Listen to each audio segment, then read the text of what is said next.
Listen to me closely because there's a lot of people out there in the second passport space telling you to get this passport or that citizenship or this one. I've gotten 3 new citizenships. I renounced my US citizenship and now I've gotten approved for a 4th citizenship and I'm on my way to obtaining a 5th one. So I'm going to have 5 passports in the next couple of months, and ideally I would have 8 passports over the next 2 to 3 years. I get them by investment, by exception, different programs that I can go through. So how to pick what passport is the best for you. This is a full guide. I don't want you to waste any money. I don't want you to get some passport in Turkey because somebody told you to buy property in Turkey, where in reality you should have just gotten a passport in Caribbean. What should you look for?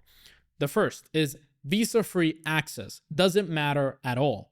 If you are from, let's say, Germany, and you want to get a second passport to protect yourself against Germany, or you are from Spain. I have a client from Spain, for example. He wanted a second passport to protect themselves from Spain. Spain is one of the best passports in the world. So visa-free travel, he's not renouncing his Spanish citizenship, doesn't matter at all for him because he can go anywhere.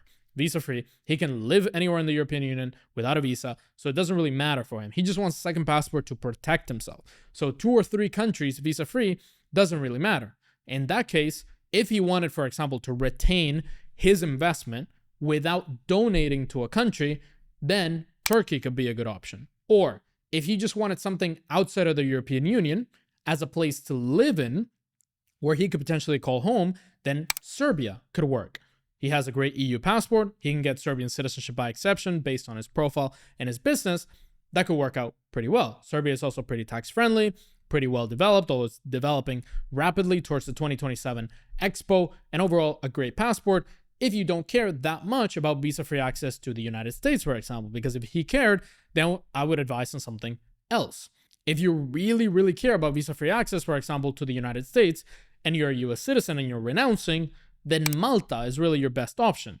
Or you could get something if you are in a super rush, which one of my clients was, to renounce before he hits that 2 million limit. You could get El Salvador citizenship, renounce your US citizenship, and then apply for a visa to the United States on your El Salvador passport. Just because you want that visa-free access to the US, well, in this case, it's just getting a visa to the US and then renouncing ASAP. In that case, that's a different strategy. So visa-free access doesn't matter. What countries you want to go to is extremely important. If you really care about the Schengen area, don't get something like Vanuatu because you're just wasting your money. The second thing is speed, because all these programs are taking longer than usual.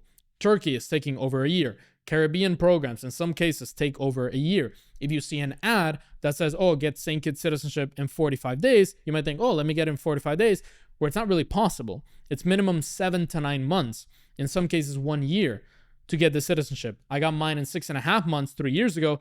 Now that timeline is not realistic at all. So you want to see what speed you need that passport. If you need it very fast and you're worth $50 million, get El Salvador. You can get it in 3 weeks.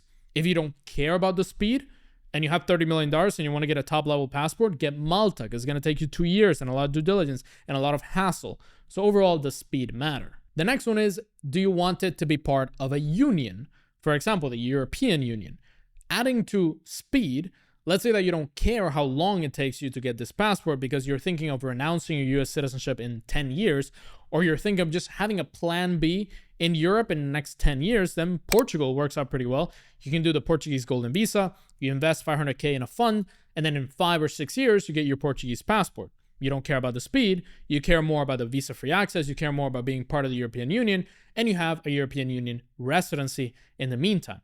It's taking 3 years to get approved for the Portuguese Golden Visa, so be aware that it takes a long time to get the Portuguese Golden Visa, but in this case, you don't care about the speed, you only care that it's part of the European Union. The same thing with the Caribbean, for example. Do you like the Caribbean? Well, you might care that there's a union in the Caribbean. So with a St. Kitts passport, you can go live in Antigua, or you can go live in St. Vincent. So overall, if you like living in the Caribbean, you like traveling through the Caribbean, it might be helpful to get a Caribbean passport because there's a union of countries with travel-free or freedom of movement in the Caribbean. The next one is, do you actually like the country? I've had opportunity to get citizenship in some places, as I mentioned before, like Armenia, where I don't really like the country. And for me personally, it doesn't make any sense to get citizenship in Armenia because I like Azerbaijan, I want to travel there, and also there's a potential draft. So overall, I'm not going to get citizenship in that place because I don't like that place. The same would be if somebody told me, hey, here's an Australian passport for free. Would I take it? I would make that decision very carefully because I've been to Australia many times, and overall the nature and the animals and all that's very beautiful. I don't like society in Australia. I don't like the high taxes. I don't like that they're going towards citizenship-based taxation. And overall, it's going to be a lot more stress in my life to have an Australian passport than it is to not have it, even though it has really good visa-free travel. So you have to compare what matters to you, because somebody would take an Australian passport in a heartbeat. They would say, yes, I want that ASAP. Versus me, I would be a little bit more careful where, wait, let me actually just have a portfolio of countries. I don't want Australia to follow me all over the world just because they know what I'm doing and they want to tax me. I want to be careful with that. So in this case, it really matters. Do you actually like the country? Do you actually like being a citizen of that country? The next one is consular protection and care.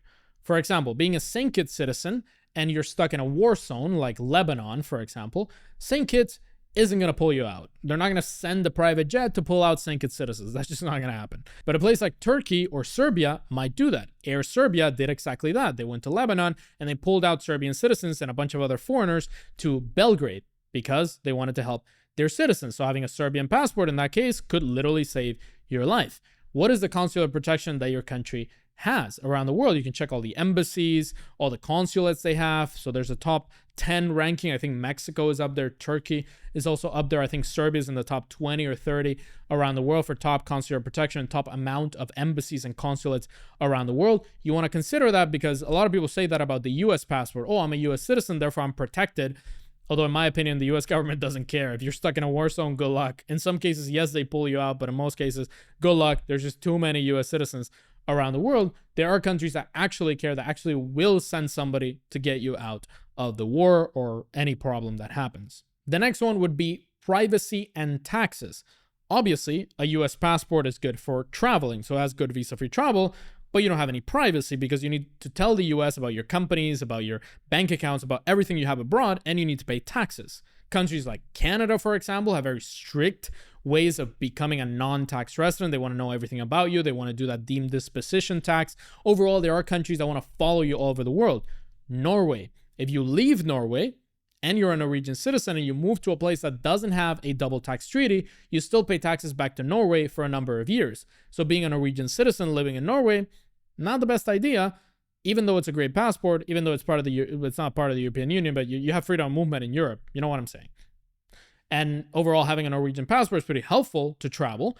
They're going to follow you for the next couple of years if you move to one of the countries that they don't like or doesn't have a double tax treaty with them. So overall, you have to analyze privacy and taxes when it comes to picking a second passport. And the last one is obviously price.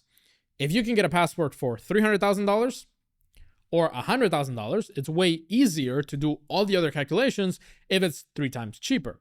If St. Kitts citizenship was $50K, I would get it regardless of anything else because it's a pretty solid passport. It's a union in the Caribbean and it's only $50K. It's the price of a BMW. So I would just do that right away instead of $250,000. If I have $2 million, that's over 10% of my net worth. Ooh, I want to be careful with that.